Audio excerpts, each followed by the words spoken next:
Nicola Acutt, Vice President for Sustainability at VMware. I'm here today with Angela, the incredible artist who created Nora, the sculpture. Angela, tell us a bit about the mission. What is it that you're trying to accomplish at Ashore? Our formal mission statement is to build and exhibit aesthetically powerful art to educate a global audience about the plastic pollution problem in the ocean and waterways and to spark positive changes in consumer habits. So it's quite a mouthful, but we do every single bit of that. And Washed Ashore does that by creating giant animals in the forms of the sea life that is threatened by marine debris. And plastic pollution is a worldwide huge issue, as we all know. And this is a way of bringing it to the public in a real way so that they can actually see it, they can touch it, they can recognize things that they use in their everyday life. And all of the stuff that's on all of our sculptures came right off of beaches. It's incredible. When you look at Nora the salmon and the detail, it's just mind-blowing that that all came from the ocean. Angela, tell us a little bit about the artistic process behind creating something like this. I had a lot of tragedy in my life where my husband died and I felt like, I didn't know what to do with my life. I was 47 and a widow and I was kind of like, So I ran off to the ocean, and the ocean has always been a place of healing and solace for me, and it is for most people. And I thought, well, I'll just walk the beaches every day and try to figure out what to do with my life.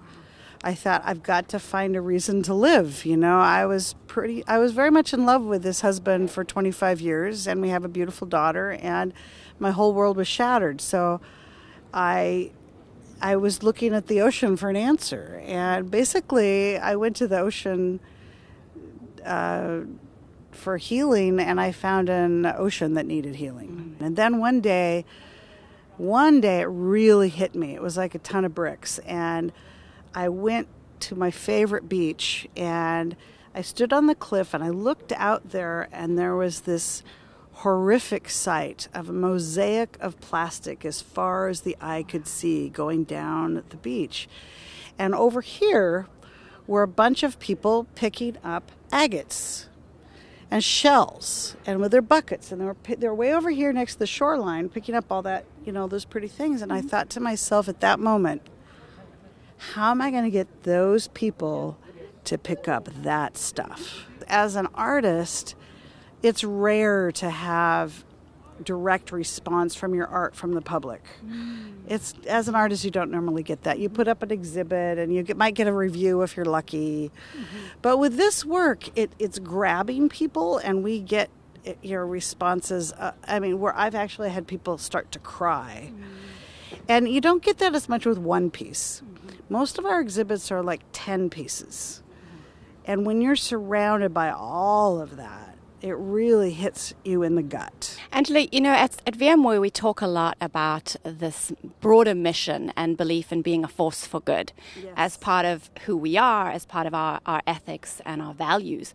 And I'd love to hear your thoughts on this idea that every individual action matters. Well, that's one of the things I love about Washed Ashore is that we actually show that. Because I'm going to show you something. She's brought materials. I brought props. The thing that I love about Washed Ashore, many things I love about it, and I think one of the things that really works and why these pieces are so powerful is that none of this could be done without hundreds of hands helping. And for instance, we call this a trash kebab. A trash kebab? Yes. That was named by one of our volunteers. This is also a trash kebab. Basically, it really does look like a kebab. It's just a strong bunch of stuff that's all garbage off the beaches. But for instance, these bottle caps, every one of these bottle caps was picked up by probably somebody different. For instance, these things here had to get washed, they had to get sorted, they had to be picked up off the beach by all those that were different people. And then some little kid who maybe was 5 years old strung this stuff. It could have been their father that drilled the holes in it. And then they know, and the thing that's interesting about our project is people don't make things to take home. We don't do that.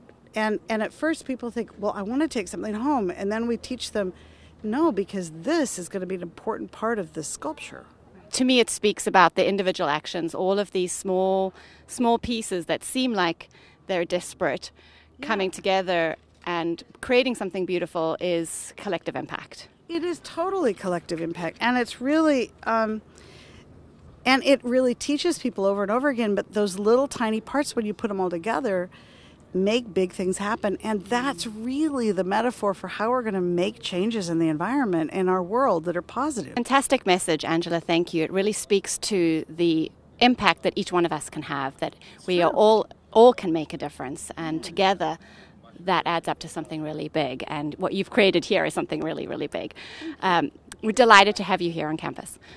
I love being here, and it's really exciting to have kids coming in today, and and involving them in the whole process, because the whole thing is all about education. And it's very exciting to be on a campus from a corporation that is doing something amazing. We also work with universities. We work with aquariums and zoos and botanical gardens. So we're always trying to reach the most diverse audience possible. So you guys are really allowing us to reach a different audience than we often get to reach. And I love that.